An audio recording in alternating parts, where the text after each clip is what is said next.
Okay, so the first thing that we'll need to do is a little detour into taking photos on Android. Okay, now if you're watching this video as part of the section in the Android course on coding blocks, in that case, we have a section in this course on Camera X APIs with which you can manually take proper photos. Like, you know, it has the Camera X API has full access into the Android camera inside your app, and you know, you can create preview, you can take photos, all of that stuff. But just in case if you're watching this section or this course standalone, in that case I don't want to delve into Camera X because it's more complicated stuff. Instead, what we'll do is let's take a quick look at how we can get photos via the default um,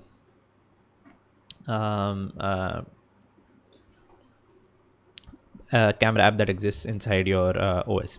So all Android phones would have a default camera app, and we can do is we can delegate the user to that camera app, take photo and come back, which you might have seen in some apps that what they do is they don't have the preview and taking photo functionality within the app itself. But if you click on like add photo or something, it goes to another app which is like you will see an option of all the cameras that exist inside your phone, and it will go to one of them, take the photo and come back. So we'll try doing that way, and I'm just going to be doing it in a very the way you as a developer would be doing.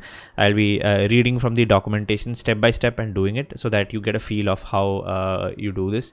In fact, I'm going to be doing the take photo part myself for after a long time, after many years myself. So it will pretty much be like how somebody who is new to it does it. I'm just going to be following the documentation. I have like a empty project with me. This is just the main activity, nothing else inside it. Okay, and along with that, by the way, the source code for all of this stuff is available.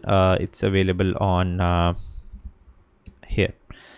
So github.com/coding blocks archives Android applied ML. This is the repository. Okay, so you can go and check out the source code there for everything that I'm doing in this entire section. So what I'm working on first is just taking photos. This is not related to ML, but this is needed so that we can supply the photos that the machine learning tools need. Okay.